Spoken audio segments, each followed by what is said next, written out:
مرحبا واهلا وسهلا صديقي وعزيزي وشريكي. يا هلا، هيدي كوين، كيف صحتك؟ الحمد لله، اهلا وسهلا. الحمد لله. ولا انا بشوف على الشاشه هي زيارات تاع ترامب، بيحترموه، بعثوا له قهوه، كل الاحترام، بس الفلوس يا ايدي وصفني كيف هذا. انت الاول اللي قلت انه بده يصير. شوف، قصة ترامب هذا تنافس بين قطر والسعودية. أنا قلتها، السعودية سئمت من القطريين انه هن عندهم الزعامة وبيتوسطوا وبيعملوا، لذلك السعودية جابوا ترامب وعملوا السلام مع الجولان. وبدي اسألك عنه سؤال، وترامب بيضحك عليهم واخذ الفلوس والمصاري والعقود وخلص. هيدي كل القصة، في قصة فلوس، ماني توك. بس اذا القطريين يعطوا له الطياره 400 مليون دولار لازم هو يلتزم لمطالباتهم. شوف، الامريكان ما حبوها. انا عم شوف الاعلام الامريكي، هذه رشوه يا عينك يا تاجر يعني.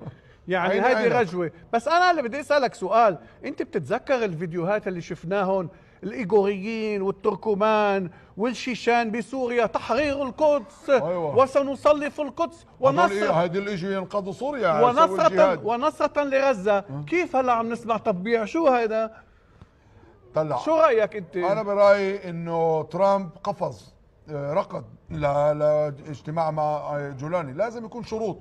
لما الرئيس الولايات المتحده يلتقي جولاني، معناته جولاني زعيم زي كل زعماء العرب، عطاه شرعيه يعني.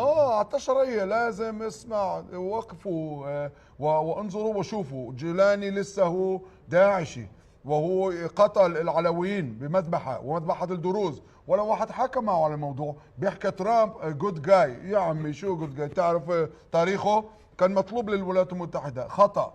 بغرم انه هو بيحكي عن سلام لاسرائيل، انا لسه مش مبسوط من هذا. انا بدي اشوف تغيير داخل سوريا، انه عن جد هذا مش مساله بدله وكرافطه واللحيه.